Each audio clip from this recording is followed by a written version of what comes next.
दोस्तों, आज की मूवी में आप देखेंगे दो लड़कियां अपनी स्कॉलरशिप के चक्कर में एक लीडर के घर पार्टी में चली जाती हैं। फिर वहां जाकर वो जो रायता फैलाती हैं उसे देखकर आपको मजा आने वाला है। मूवी का नाम है you are killing me. Full detail आपको डिस्क्रिप्शन में मिल जाएगी।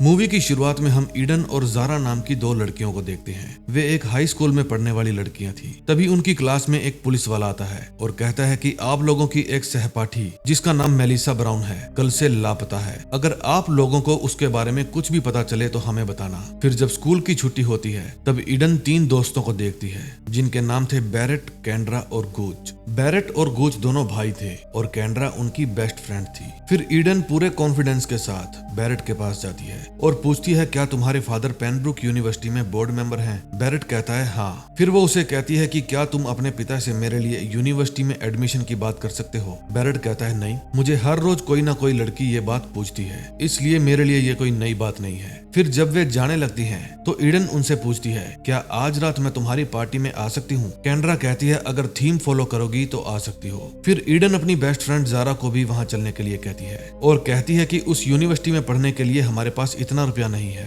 बस वहाँ पढ़ने के लिए हमारा ये लास्ट मौका समझो। फिर ईडन रात को पार्टी में जाने के लिए तैयार होती है। फिर उसके पिता जिसका नाम जोल था ईडन और जारा को बैरेट के घर छोड़ने जाते हैं और कहते हैं कि पार्टी खत्म होते ही फोन कर देना, मैं लेने आ जाऊंगा। अगर पार्टी लंबी चली तो मैं पहले ही लेने आ जाऊंगा। फिर वे दोनों उस घर में जाने लगती हैं। जारा का वहां जाने का बिल्कुल मूड नहीं था क्योंकि वो बार बार उसे घर वापस चलने के लिए कह रही थी, लेकिन ईडन कहती है कि हमारा वहां जाने का मेन मकसद उनके फादर से बात करना है। अंदर जाते ही कैंड्रा उन दोनों के फोन ले लेती है क्योंकि ये रूल था, घर के अंदर आना है तो फोन यहीं पर छोड़ना होगा। फिर अंदर जाकर दोनों पार्टी एंजॉय करती हैं। उन दोनों का यहाँ आने का मेन मकसद तो अपना उल्लू सीधा करना था। फिर ईडन कहती है कि उन दोनों भाइयों को अलग करना होगा, इसलिए वो जारा को कहती है कि तुम गूच को उसके भाई से अलग करो। फिर जारा गूच के पास जाती है और पूछती है, क्या तुम मेरे लिए कोई स्पेशल ड्रिंक बना सकते हो? फिर गूच उसके साथ चला जाता है। ईडन मौका देखकर बैरेट के पास जाती है और उससे घुलने मिलने की कोशिश करती है। अंदर गूच जारा को एक सॉलिड सी ड्रिंक बना कर देता है। तभी घर के अंदर एक तानिया नाम की लड़की शोर मचाती है और पूछती है कि मेरी छोटी बहन कहाँ है,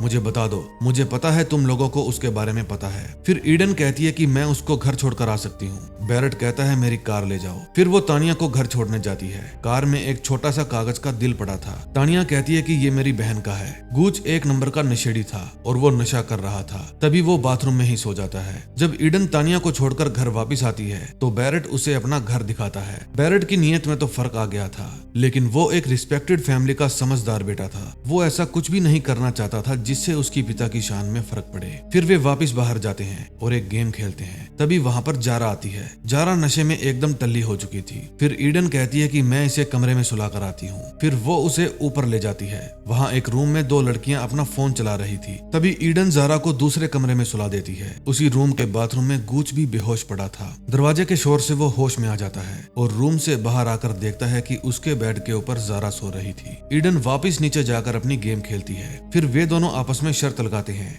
कि अगर बॉल ग्लास के अंदर चली गई तो बैरेट अपने पापा से उन दोनों की एडमिशन की बात करेगा। बॉल ग्लास के अंदर चली जाती है और ईडन शर्त जीत जाती है। फिर वो कहती है कि मैं अपने दोस्त को संभाल कर आती हूँ। उधर रूम में गूच जारा के साथ कुछ तस्वीरें खींच रहा था ताकि दोस्तों को बता सके कि उसने वन नाइट स्टैंड किया है। जब ईडन रूम में जाती है तो वो डरकर अचानक से खड़ा हो जाता है। ईडन उसे बाहर जाने के लिए कहती है। वो बाहर चला जाता है। फिर ईडन जारा को उठाने की कोशिश करती है लेकिन वो नहीं उठती। तभी ईडन के हाथ गूच का फोन लग जाता है और वो उसकी खींची हुई तस्वीरें देख लेती है। इतने में गूच दोबारा उस रूम में आता है और अपना फोन मांगता है, लेकिन ईडन कहती है कि अभी तुम बाहर रुको। गूच को गुस्सा आ जाता है, इसलिए वो नीचे चला जाता है। ईडन को उसके फोन में एक वीडियो मिलती है जिसमें बैरेट, गूच और कैंड्रा ये तीनों मेलिसा को तंग कर रहे थे। फिर वे उसे घर छोड़ने के लिए अपनी कार में बैठा लेते हैं। इतने में गूच अपने भाई बैरेट के पास जाता है और उसे बताता है कि मेरा फोन ईडन के हाथ लग गया है। फिर वे तीनों ऊपर जाने लगते हैं। ईडन देखती है कि वे तीनों मेलिसा को छोड़ देते हैं और वो पैदल अपने घर जाने लगती है। इतने में फोन की बैटरी डेड हो जाती है।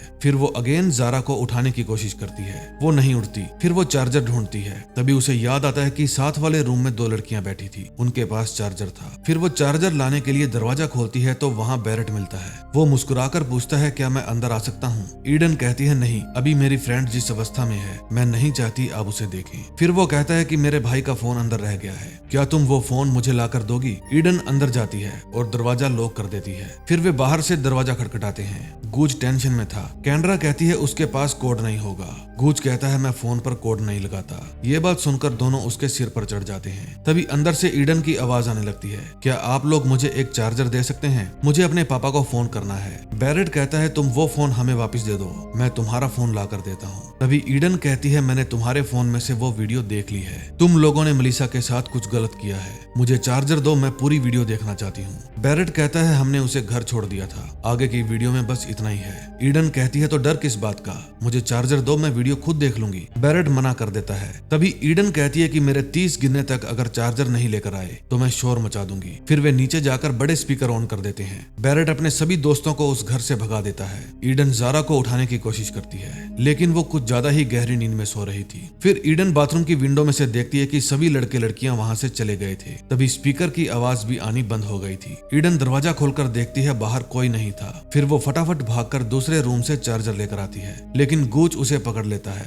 वो किसी तरह से अपनी जान बचाकर रूम में चली जाती है और दरवाजा बंद कर लेती है। उसके हाथ अडोप्टर की केबल लगी थी और अडोप्टर रूम के बाहर ही रह गया था। फिर वे दोनों वायर को खींचते हैं और वायर टूट जाती है। फिर वे तीनों दरवाजा तोड़ने की कोशिश करते हैं। एक तो दरवाजा पहले से ही मजबूत था और दूसरा ईडन दरवाजे के आगे एक अलमारी रख देती है। फिर बैरेट गूच को कहता है कि अगर पापा को इस बारे में पता चला तो वो तुमसे और भी नाराज हो जाएंगे क्योंकि तुम उनकी नजरों में पहले से ही नालायक बेटे हो। गूच फिर से ट्राई करता है, उसके साथ साथ कैंड्रा भी ट्राई करती है। फिर बैरेट गूच को कहता है कि तुम नीचे जाओ और सीढ़ी लगा के बाथरूम के रास्ते अंदर जाने की कोशिश करो। इतने में जारा को होश आ जाता है। ईडन उसे हेल्प के लिए बुलाती है लेकिन वो बाथरूम में चली जाती है क्योंकि उसको वोमिट आ रही थी। इतने में वो देखती है कि गूच विंडो में खड़ा था। वो जारा को विंडो ओपन करने के लिए कहता है। जारा को पिछले 1 घंटे में क्या हुआ कुछ भी पता नहीं था, इसलिए वो विंडो ओपन कर देती है और गूच बाथरूम के अंदर आ जाता है। वो जारा को कहता है कि तुम घबराना मत, मैं अभी आता हूँ। फिर वो ईडन के पास जाता है और कहता है कि मेरा फोन दे दो और तुम दोनों जाओ यहाँ से।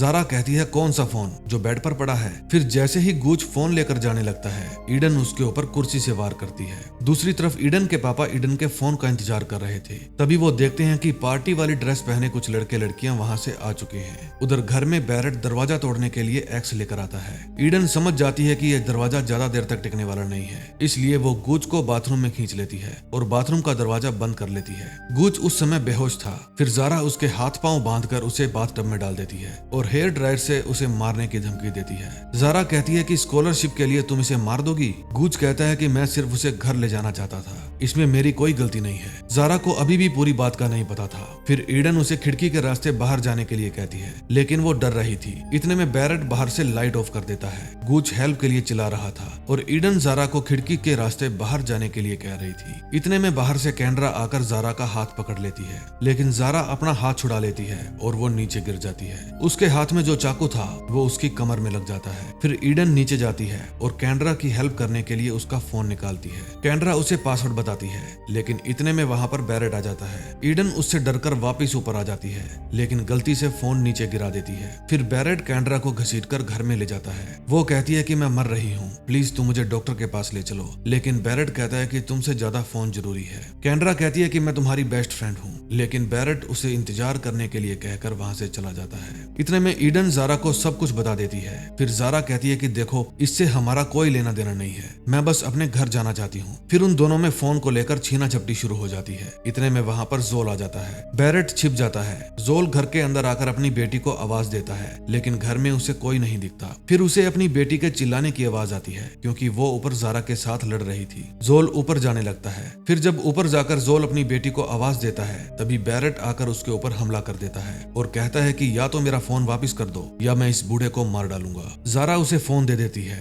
बैरेट कहता है आज के बाद मैं तुम्हें अपनी किसी पार्टी में देखना नहीं चाहूंगा। इतने में वहां पर बैरेट के पापा आ जाते हैं जो कि एक कांग्रेसमैन थे। उनको देखकर बैरेट की फट जाती है। इतने में वहां पर बैरेट की सन की माँ भी आ जाती है। बैरेट के पापा कहते हैं कि हमें आराम से बैठकर बात करने की जरूरत है। फिर वे घर की सारी लाइट्स ऑन कर देते हैं। वे देखते हैं कि कैंड्रा भी मर चुकी थी। उसकी मौत पर बैरेट को बहुत अफसोस होता है। तभी बैरेट की मॉम उन सब के लिए ड्रिंक्स लेकर आती है। फिर सारा माजरा सुनने के बाद बैरेट के पापा कहते हैं मुझे लगता है आप लोगों को वो चीज दे देनी चाहिए जिसके लिए ये दोनों लड़कियां हमारे घर आई थी। फिर वे उन दोनों लड़कियों को पेनब्रुक की स्कॉलरशिप ऑफर करते हैं और कहते हैं कि ये सारा माजरा मैं खुद संभाल लूंगा। लेकिन ईडन कहती है मैं पहले पूरी वीडियो देखूंगी, उसके बाद डिसाइड करूंगी कि मुझे करना क्या है। उसके पापा और उसकी फ्रेंड जारा उसे बहुत समझाते हैं कि हमारा इससे कोई लेना देना नहीं है, हम बचपन से जिस यूनिवर्सिटी का सपना देख रहे थे, अब तुम उस यूनिवर्सिटी में पढ़ने जा रही हो। लेकिन ईडन नहीं मानती। वो टेबल पर से उस फोन को उठा लेती है जो चार्जिंग में लगा था और उसमें से बाकी की वीडियो देखने लगती है। वीडियो में वे तीनों मेलिसा को रात तक परेशान कर रहे थे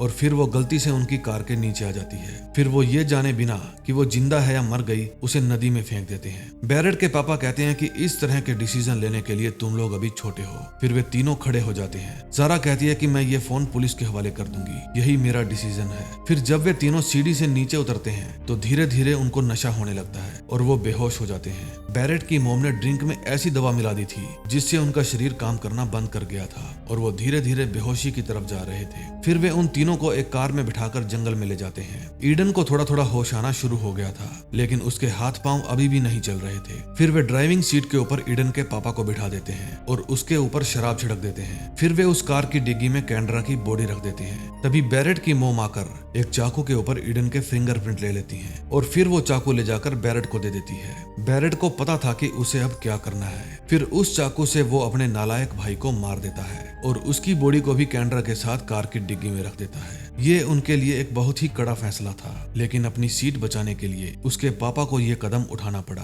फिर वे कार को धक्का देते हैं और कार नदी में जाकर गिरती है। अब एंड में हम देखते हैं कि ईडन और ज़ारा दोनों कार से बचकर बाहर आ जाती हैं। ईडन बदला लेने का फैसला करती है और ज़ारा अपने घर चली जाती है। सुबह जब बैरेट के पापा कार एक्सीडेंट की न्यूज सुन रहे थे, तभी ईडन वहां आती है और एक्स से उनका काम तमाम कर देती है। उस समय बैरेट की मॉम ऊपर रूम की सफाई कर रही थी, तभी ईडन उसे मारने जाती है। वो ईडन के ऊपर भारी पड़ती है। दोस्तों, ऐसे ही नहीं कहा जाता कि सूखी हड्डियों में जान बहुत होती है। तभी ईडन उन्हें धक्का देती है और वो बाथटब में गिरती है। फिर वो हेयर ड्रायर से उसको करंट लगा देती है और वो मर जाती है। जब बैरेट घर में आता है तो वो अपने माँ बाप को मरा हुआ देखता है और गुस्सा हो जाता है। फिर वो गन उठाकर ईडन को मारने जाता है, लेकिन ईडन उसे उसकी ही कार से उड़ा देती है। फिर ईडन कार से बाहर आकर बैठ जाती है। तभी बैरेट फिर से उठता है और उसे मारने के लिए आगे बढ़ता है, लेकिन इतने में पीछे से ज़ारा आ जाती है और बैरेट के सिर में उसी की गन से वार करती है और वो मर जाता है और ये मूवी यहीं पर खत्म हो जाती है। दोस्तों, मेरा आप सबसे एक सवाल है, इस पूरी मूवी में आपको किसकी गलती नजर आती है?